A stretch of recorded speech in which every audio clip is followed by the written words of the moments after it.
Welcome everyone with the brand new Sony Xperia X here on my table, and that means of course again reviewing time soon with the brand new Sony smartphone, which was actually expected to be the high-end Sony Xperia device, but now the Sony Xperia X Performance is obviously the one to buy if you want the best Sony device out there right now, and if you don't already have the Sony Xperia Z5 Premium, because that's also quite good of a device, but with the X Performance you obviously get the latest Qualcomm processor and maybe even some other and fresher software updates. So for the Sony Xperia X we have also the same kind of brilliant Android software design that Sony has been doing for years, but a little bit less fast processor, the price of just 500 instead of 700 bucks.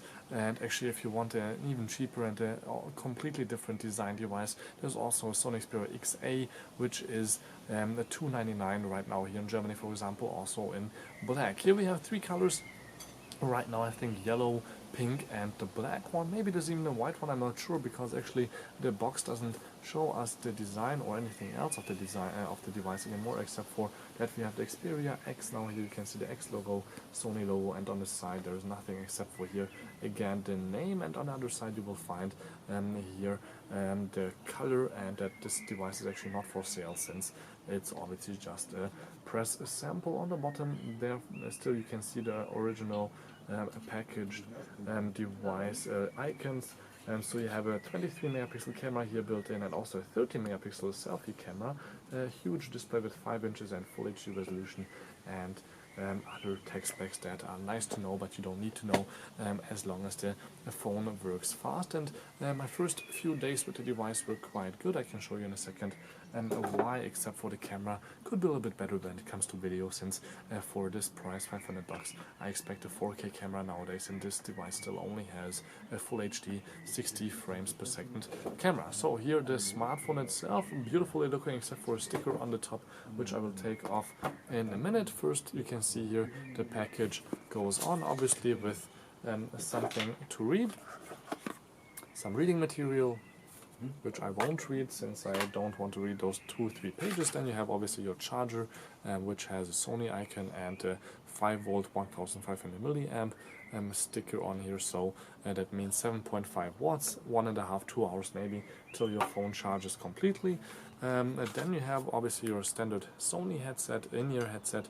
It's called the MH750 as usual, so the same quality as you have seen with the Z5 series, with the golden plug at the end and a few buttons and in-ear. If the in-ear size doesn't fit, that's already on there. There's 2 more sizes inside the box, and a little clip also, which other companies don't usually provide, which is quite nice, so you can put it somewhere on your shirt so the microphone doesn't dangle around. And obviously you need a micro USB cable for transferring the data and charging your phone. 32 gigs of internal memory are available, but micro SD slot is also available, which I will show you right away because it's on this side together with the SIM card slot, which is nano SIM. So all you have to do is pull it out with a little bit of help of your fingernail, and then you can see here there would be the micro SD and the nano SIM card. If I slide this back in, I can right away turn the phone back on with the on and off switch on the side right here. So the phone will then therefore turn on. There's no battery to install, anything like that, but we also have a volume rocker on this side and on and off switch. And the dedicated camera button. I'm sorry, the on and off switch is actually a dedicated fingerprint reader, so you can also add your fingerprint on the side. I will show you in a second how fast and nice this works since my fingerprint is already on there. On the bottom you will see the micro USB and the microphone jack, and also the jack port for your headset on the top, and another microphone for noise cancellation when you use it as, for example, a complete hands-free device. So then we have a 30 megapixel camera on the front, speaker, some sensors, and another speaker here, so still dual speaker design.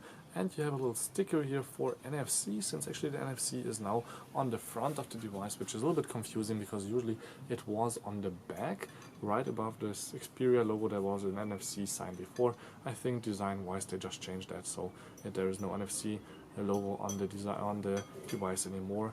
And yeah, that's quite a new spot. So the Xperia logo, you can feel actually that it's scratched in here, and you can also feel the camera, since the camera sticks out a little bit, just a tiny little bit. I try to focus here with the camera on it. You can see it here, it's maybe 1/4 of a millimeter in thickness, but you can also see that we have a little LED on the bottom of the camera, and then we have just the device running already, where we can directly show you guys, for example, that the back camera with 23 megapixels has a beautiful quality, the wide angle is also alright, and I could just smile and shoot a picture nicely, but we can also switch to the front camera quite easily, which is actually even more amazing with the 30 megapixels, and the wide angle is really great, even maybe better than the Samsung Galaxy S7, which I will definitely compare it to when we are finished with the unboxing and the next few videos. So thank you much for tuning in. This was just a really short unboxing of the brand new Sony Xperia X smartphone